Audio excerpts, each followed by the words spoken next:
Muy buenos días a todos los alumnos y participantes a este curso de Protocolo Militar y Naval en su parte número 2.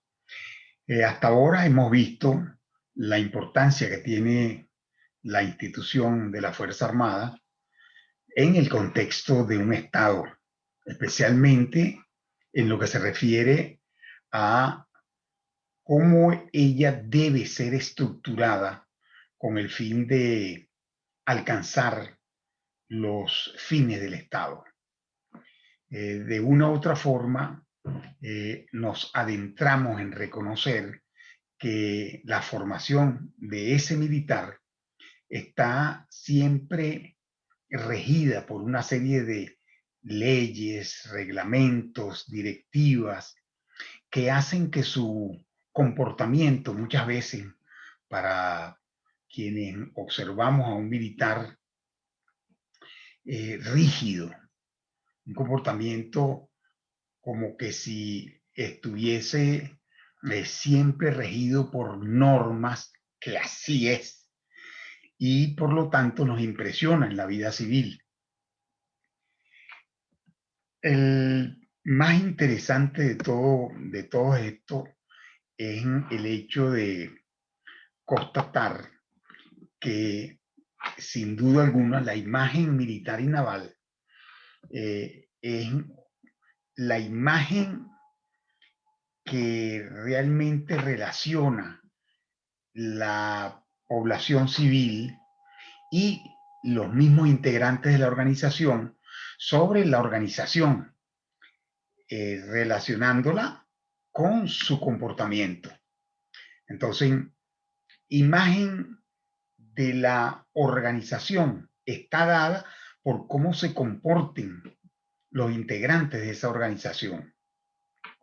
Pero como es una percepción, muchas veces esta no está totalmente estructurada, sino que en términos generales la opinión pública eh, indudablemente que va a tener una percepción que no es la verdad verdadera, pero es lo que dice la gente sobre esa organización cuando ve un tipo de comportamiento de un militar. Eh, La imagen corporativa forma parte del comportamiento organizacional. Es decir, la imagen de la Fuerza Armada se la dan sus integrantes.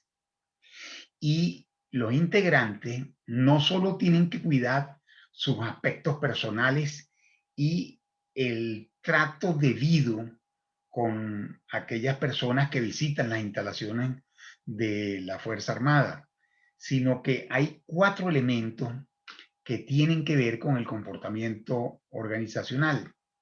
Esa percepción de las acciones de una organización está juzgada siempre por no solo los integrantes dentro de la organización, sino también las personas que constantemente se relacionan con ellos y aquellas personas que nosotros consideramos que somos los ciudadanos y que impacta el hecho que cualquier actuación de un militar esté fuera de las normas de la buena conducta, fuera de las normas de los principios de la etiqueta social. Y eso se valora muchísimo en la sociedad venezolana y latinoamericana en general.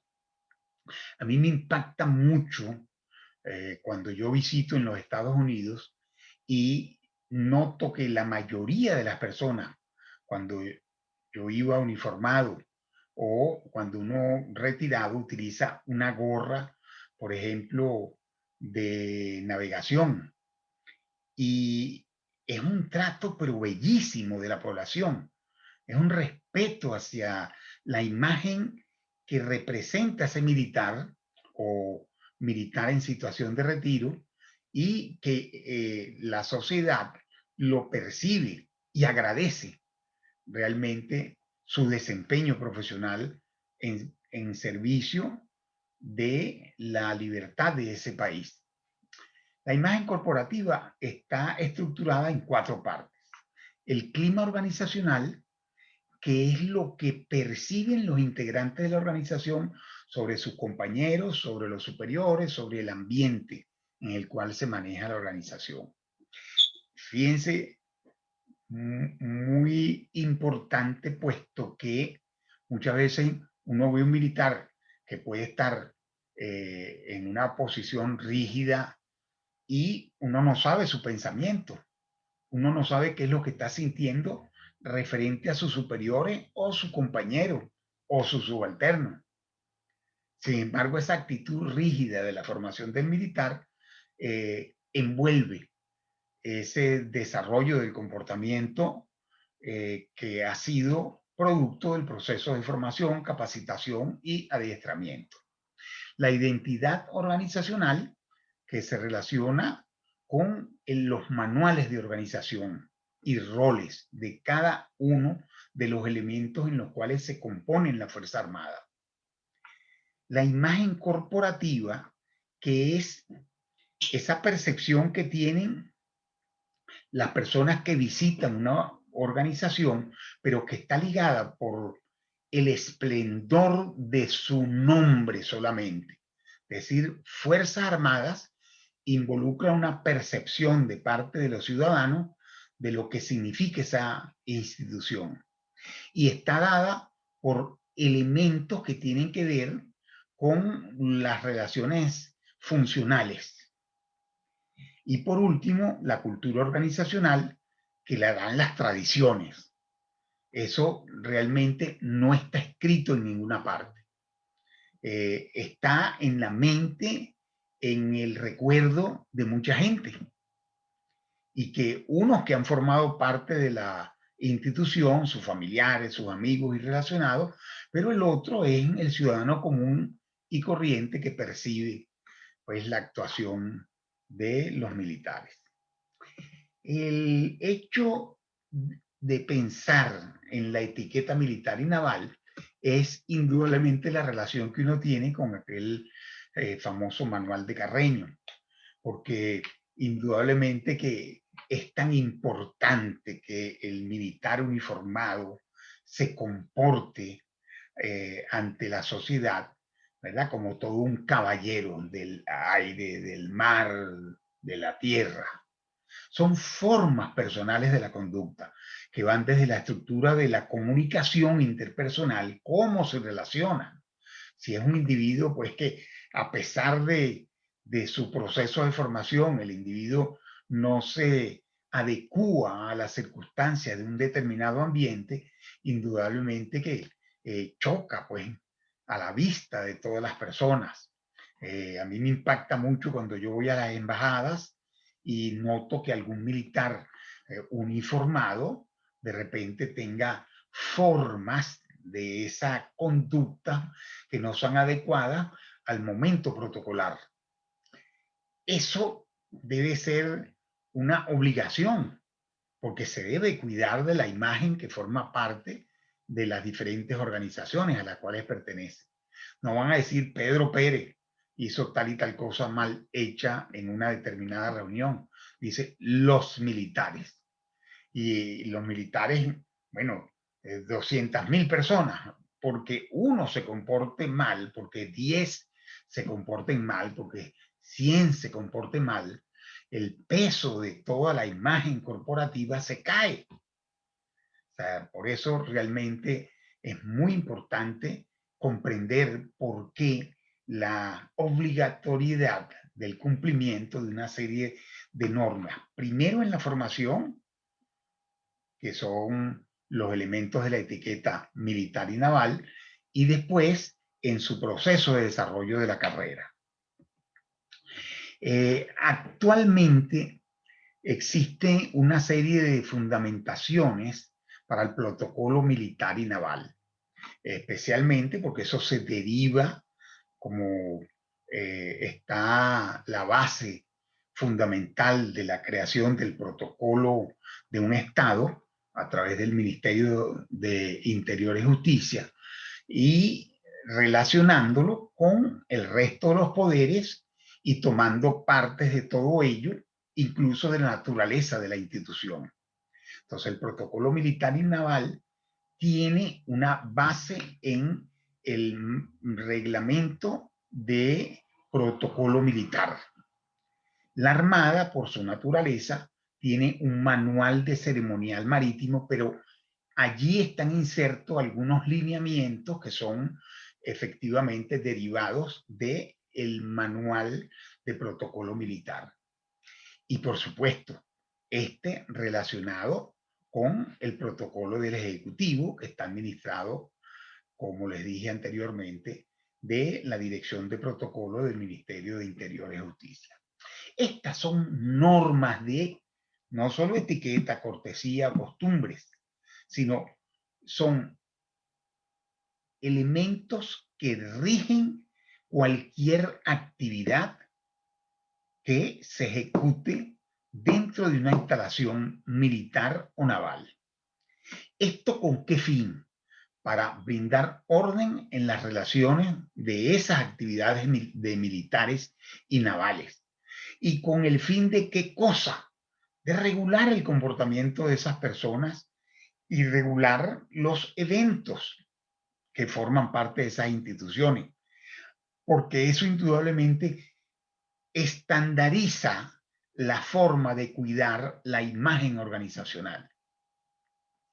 Si nosotros creemos que ese protocolo no se practica, existen 7 símbolos del protocolo militar y naval que se practican a diario en cada uno de los comandos, de los puestos administrativos, de los diferentes instalaciones educativas, de apoyo logístico dentro de la fuerza.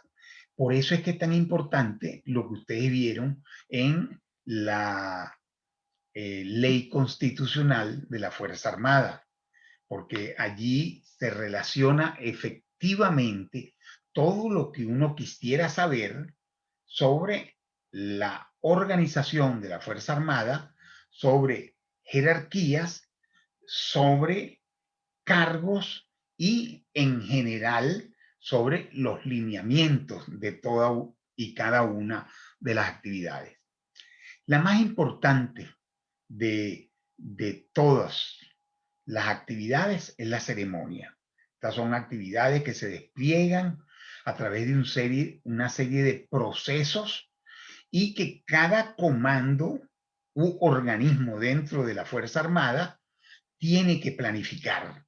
Eso va desde una formación rutinaria a las 0800 horas formación de lista y parte. Entonces, todo el mundo sabe dentro de ese comando que va a haber un toque de preventivo y ejecutivo para la formación de lista y parte. Y entonces acuden a esa formación, se estructura la formación en la cual van cada uno de los comandos que componen esa instalación y se procede a un protocolo determinado de esa ceremonia. Eso es rutinario, eso se hace todos los días. Formación en la mañana, formación para ir a las actividades, si es un comando operativo de mantenimiento, de preventivo y correctivo, un comando educativo para las instalaciones que corresponden al proceso de formación, formación para ir a las aulas, regreso para las actividades de rancho, de la comida diaria, formación de rancho, y en cada una de ellas se expresa lo que significa el raigambre, el cual le da a la institucionalidad permanencia, porque ella materializa tradiciones y a la vez presenta el grado de alistamiento, el porte de los oficiales que componen esa organización y la disciplina de las unidades involucradas. Uno desde afuera, y después que pasó tantos años en la institución, uno si nota detalles, por ejemplo, cuando los militares están marchando en la alineación de cada una de las líneas que forman parte de la formación, indudablemente eso pega a la vista, A lo mejor las personas no están muy acostumbradas porque no han visto tantas ceremonias y eso, a medida que se agudiza en el proceso de formación, la detección de esa calidad con la cual está brindando el personal de esa instalación la imagen corporativa de ese comando, indudablemente que existe esa dicotomía, pues, entre la relación de las funciones que tienen a diario y el porte y disciplina que presenta el personal que está en formación. Entonces, la ceremonia es la actividad más importante. Cientos de ceremonias. Todas ellas están suscritas y armonizadas de acuerdo a la naturaleza de cada comando. Y ellas totalmente estructuradas. ¿Qué se hace desde el primer momento que la gente se toca preventivo para formación hasta cuando se retiran de esa formación? En la parte protocolar, las ceremonias, cuando vienen personas de otros comandos, indudablemente adquieren un realce mayor. Cuando vienen incluso personas fuera de la Fuerza Armada, cuando vienen autoridades que engalanan pues cada una de estas ceremonias con su presencia. Y por lo tanto, los coordinadores de esa ceremonia tienen que ser personas avesadas en el orden y control del protocolo, en, el, en la relación documental que especifica exactamente en qué consiste esa ceremonia. Es interesantísimo el planteamiento que se hace cuando se planifica una ceremonia de raigambre tan profundo como lo es, por ejemplo, lo del cambio de comando, de cuando está cumpliendo aniversario una unidad, cuando llega un presidente de la República, cuando viene un comandante de mayor jerarquía al comando en cuestión, y todo eso tiene que ser planificado. Son símbolos que realmente se establecen tal cual se relacionan, pues. El segundo elemento son las jerarquías militares. Y esto, indudablemente, el militar está sometido a un proceso de ascenso constante, por lo cual este militar es reconocido en su nivel profesional, en su antigüedad y en su mérito, porque ese esfuerzo que se hace dentro de la institución tiene una razón de ser personal. La realización de cualquier persona está ligada pues lograr sus metas y estas personas se van a realizar no con que le paguen más por hacer un trabajo. No, la mayoría de los militares tenemos una vocación muy profunda y simplemente comprendemos lo que significa realmente el ir adquiriendo los diferentes reconocimientos que tienen que ver con el desarrollo de su carrera. Entonces, las jerarquías militares, hemos analizado profundamente todas ellas. El artículo segundo de la Ley Constitucional de la Fuerza Armada así lo especifica en su artículo 90, que esos grados y jerarquías militares se otorgarán por rigurosa escala ascendente en las condiciones previstas en el presente reglamento de rango, valor y fuerza de ley y sus reglamentos. Entonces, indudablemente que allí está uno de los condicionamientos más especiales del militar. Una de las cosas que tenemos que tener sumo cuidado por no otorgar grados a quien no corresponde, porque los compañeros de curso todos se conocen muy bien, porque el superior y el subalterno saben de quién se trata. Entonces sería un engaño para con ellos mismos si hay una persona que adquiere un rango caramba, que no le corresponde. El ascenso en sí es todo un proceso metodológico y es interesantísimo haber formado parte de las comisiones de ascenso en las Fuerzas Armadas, porque ahí es donde uno, pues, realmente con orgullo puede decir que mientras uno trabajó en la institución, ella siempre estuvo regida por los requerimientos que tienen para el proceso de ascensos y obtención de las diferentes jerarquías. El ascenso que se obtiene como resultado de un proceso que debe ser transparente y objetivo, de la evaluación integral, continua y permanente de los méritos acumulados que en igualdad de condiciones le permite al militar ocupar después los diferentes cargos. O sea, es básico y es esencial el cuidado del otorgamiento de rangos, grados y jerarquías. Por ejemplo, para un marinero o infante de marina, uno ve que sus jinetas están pues con un fondo en negro, con el ancla que pertenece a ser de las primeras, de los primeros contingentes cuando entran a la Fuerza Armada. Cuando él se comporta bien, pues es evaluado cada 6 meses y eso requiere pues de todo un proceso de evaluación y continua observación del personal que uno tiene bajo su mando.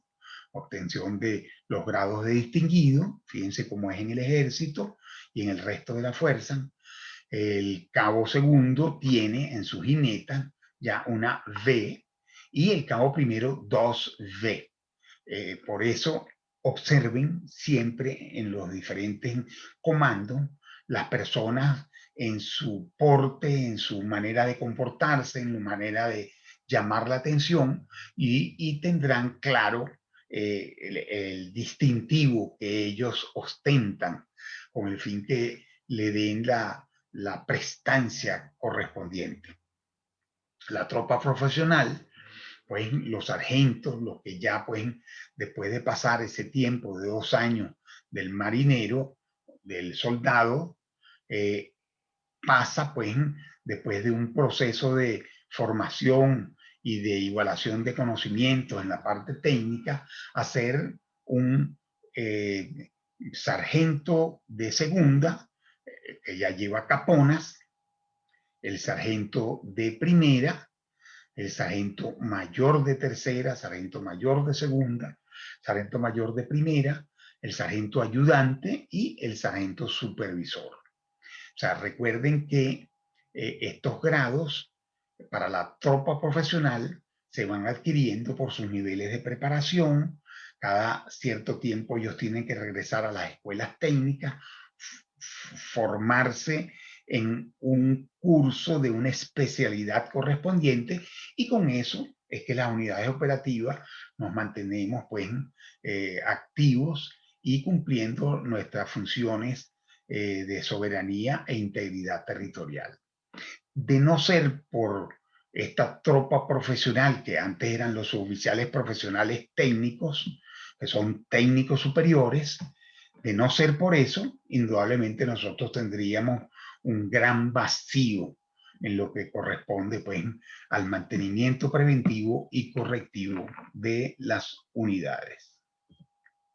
Por el otro lado, en tercer nivel están los oficiales, oficiales subalternos, ¿verdad? Que empiezan después que se gradúan de la escuela de formación de oficiales, en el caso de la Armada, la Escuela Naval de Venezuela, ahora Instituto Militar y Naval, y el resto de la fuerza, en este caso aquí tenemos los de la aviación, los rangos tienen equivalencia en las tres fuerzas restantes, desde teniente, teniente, primer teniente y capitán para hacer los cuadros de oficiales subalternos. Allá en la Armada es el alférez de navío, el teniente de fragata y el teniente de navío. Después vienen los oficiales superiores. El oficial superior, pues ya ha pasado por la ley constitucional, como ustedes han visto, pues en la lectura de esa ley, pasan, pues, no solo el tiempo en el grado, por ejemplo, para los alférez de navío, tenientes de fragata, pasan 4 años. eh, para teniente de fragata, teniente de navío, pasan 3 años, y así sucesivamente como está expresado en la ley. Pero llegar a oficial superior, entonces ya va adquiriendo una gran responsabilidad de comando y de sus funciones técnicas, si así fuere, y correspondiente en los diferentes comandos. Después viene el grado de oficial general y almirante, los cuales eh, tienen los dos primeros niveles de general de brigada y general de división, correspondiente a contraalmirante y vicealmirante, para llegar a los diferentes jerarquías que corresponden a los máximos niveles de comando. Allí estarían involucrados para almirante en jefe y general en jefe los cargos de ministro de la Defensa, el Comando Estratégico Operacional, y de ahí hacia abajo de almirante y de mayor general, que serían, por ejemplo, los cargos de las redes, las regiones estratégicas de defensa, o los cargos que corresponden a los comandantes de componente, Armada, Aviación, el Ejército y la Guardia Nacional, y un componente especial creado en la Ley Orgánica de las Fuerzas Armadas, que es la milicia, que realmente está involucrado en el desarrollo profesional de todo lo que significa las actividades complementarias de esa Fuerza Armada Bolivariana. Eh, el tercer elemento de este protocolo son los uniformes, son vestimentas que se usan de acuerdo a las diferentes ocasiones. Eh, cada vez que un oficial va a alguna reunión, tiene que preguntar en qué uniforme va a hacer esa reunión. Una reunión social, una reunión de comando, una reunión de planificación. Siempre a donde él se traslade debe estar claro qué tipo de uniforme debe llevar. Y esto, lógicamente, está totalmente reglamentado. El reglamento de uniformes de la Armada, que tiene sus equivalencias en el Ejército, en la Aviación, en la Guardia Nacional, y incluso tienen unas consideraciones de cuál es el equivalente cuando uno asiste a las diferentes actividades protocolares, por ejemplo, del Estado. Entonces, cómo está vestido, pues, desde el señor presidente hasta los últimos invitados. Pues. Por ejemplo, para la Armada, el frac naval, que es el de mayor relevancia, tiene su equivalencia en el Pacto Levita y es el uniforme número 1 de gala del ejército. Si vamos a un uniforme, por ejemplo, de faena normal y corriente, de salida, es el 2 Charlie, es el interior de cuartel para el ejército. Y uno los ve constantemente, a pesar de que hoy en día ya uno ha notado una cierta uniformidad para lo que significa buscar posiblemente un cambio en los reglamentos correspondientes del uniforme de los diferentes componentes. Aquí los vemos, algunos de ellos, y su identificación eh, sucesivamente, que ustedes seguramente lo han visto en el material que les envié. El cuarto elemento del protocolo son las insignias y condecoraciones, que son reconocimientos que se otorgan a los integrantes de las diferentes organizaciones por el deber cumplido, pero un poco más allá de lo normal, y que se identifican con aspectos del desempeño profesional. Esas insignias tienen maneras de colocarse en los diferentes uniformes. Tienen la diferencia que existen los diferentes niveles jerárquicos de las condecoraciones.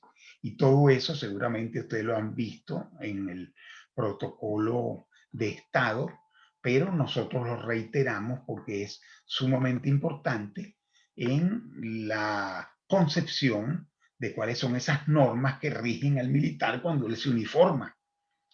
Una condecoración indudablemente es algo que alimenta totalmente esa realización de las personas que conforman las Fuerzas Armadas. Y las distinciones, oígase bien que es totalmente diferente, están llamadas a señalar logros por los militares en,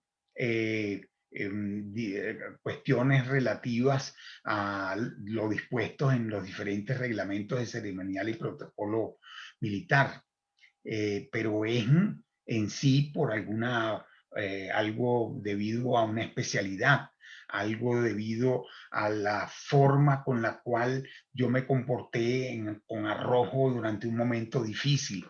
Y estas distinciones, si pertenezco, por ejemplo, a una determinada rama de comando, etcétera, van también distribuidas en el uniforme. Para esto existe un orden de jerarquía para las condecoraciones, ustedes lo saben perfectamente bien. Todas estas condecoraciones pueden estar planteadas también en el uniforme, como normas básicas del uso de las condecoraciones. En el costado derecho, ¿verdad? Donde nosotros tenemos encima del bolsillo superior el distintivo de curso, ¿verdad? De mayor rango, por ejemplo, este que es curso de Estado Mayor, o diferentes especialidades de comunicaciones, cursos que uno ha realizado con la siguiente precedencia: IADEN, Estado Mayor Conjunto, Estado Mayor Naval, etcétera, etcétera, ¿no? Y en el costado izquierdo, por encima del bolsillo, las condecoraciones en perfecto orden, y está establecido en el reglamento correspondiente.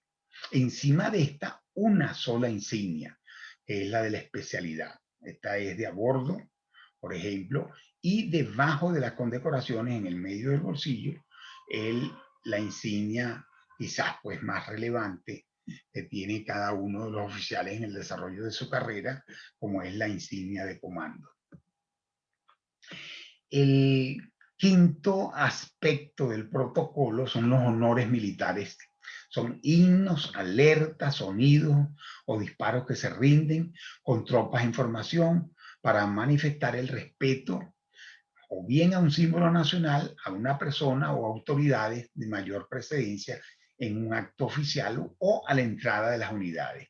Por ejemplo, ustedes oirán en un video que yo les envié lo que significa el toque de corneta cuando entra a una unidad un determinado oficial con una cierta jerarquía general o almirante, y sucesivamente un oficial superior y oficiales subalternos. Pero lo importante de todo esto es que esto está regido, y cuando se elabora un protocolo para una determinada ceremonia, hay que tomar en cuenta cuál es el toque correspondiente, cómo va a estar instalada el comité de recepción con el correspondiente corneta o el de toque de pito para que le hagan los honores correspondientes a la autoridad que corresponde. El sexto elemento es la precedencia, formalidad en el orden y equivalencia de la autoridad que se establece en el protocolo organizacional, con el fin de rendir los honores y prestar atenciones debidas. Es esto, prestar la atención que corresponde a esa persona. O sea, no podemos asistir a un acto y de repente que nos quedemos sin indicación clara de a dónde debemos sentarnos. Para eso hay un personal que se encarga de relaciones públicas y protocolo en cada comando. Y eso lo hacen los oficiales indistintamente de su especialidad. Pero a ellos hay que enseñarles a manejar el manual de ceremonial, el manual de protocolo militar, los órdenes de precedencia en Venezuela, ustedes pues lo habrán visto en otras materias, pero los de la parte militar normalmente está relacionado con el presidente del primero. Él tiene un estado mayor, pero ese estado mayor depende de su jerarquía, irá establecido en ciertos elementos que van cuando veamos organizaciones, ¿no? Y eso nos indicará, pues, cuáles son los diferentes niveles de precedencia que tienen de acuerdo a su cargo que desempeñe. Muchas veces sin tomar en cuenta la jerarquía. Si es un comandante, aunque sea un teniente navío, es un comandante y le toca un orden de precedencia que es preferencial. Igualmente, pues si vamos a una organización que corresponde a la parte educativa, entonces veremos a los directores de línea de la parte educativa y de la parte del proceso de formación, si es una escuela de formación, en sus más altos niveles de responsabilidad jerárquica. Y por lo tanto, a pesar de su jerarquía, tendrán una precedencia mucho más importante que algunas otras personas. El último elemento es el vocativo, es la formalidad que se usa previa a la disertación. Sirve para nombrar a los presentes de acuerdo a los principios de la precedencia militar y naval. Fíjense ustedes, amigos todos, yo les agradezco mucho la atención debida y realmente esto es una guía para que ustedes investiguen en el material escrito, pero esto les va a dar un impacto en lo que significa esa serie de reglamentaciones para la gente que conforman nuestra Fuerza Armada. O sea, es una vida de restricciones. No, la persona se acostumbra a esas restricciones porque es parte de la institucionalidad, es parte de esas tradiciones militares y navales, unas más centradas que otras, pero precisamente ese hecho obliga a los señores oficiales desde el principio de su carrera a observar con mucha atención lo que significan estos elementos restrictivos al comportamiento de la persona como ser libre y pensante. Pero esas restricciones es con el fin de mantener ese criterio tan importante como es la imagen corporativa. O sea, si tenemos disciplina y queremos realmente que esas organizaciones cumplan con su deber más importante, que está en la obligación de mantener la soberanía y la integridad territorial, su formación tiene que ser restringida.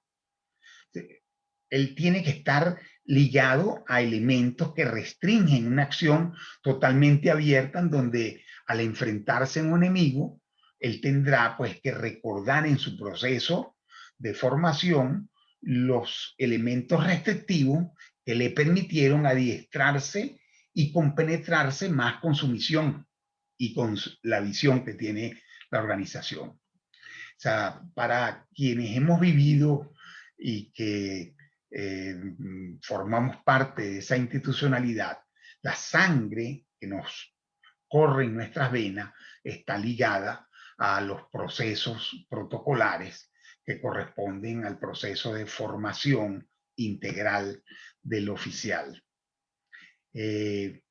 Para ustedes, yo creo que si es un impacto el reconocer que hay tantas restricciones en la formulación de cosas tan sencillas como es una ceremonia del día a día, así deben pensar pues qué sucede en esos momentos de patrullaje marítimo, patrullaje aéreo, patrullaje terrestre, cercano al peligro de perder la vida por las diferentes amenazas que tenemos en nuestro territorio y especialmente en las regiones fronterizas.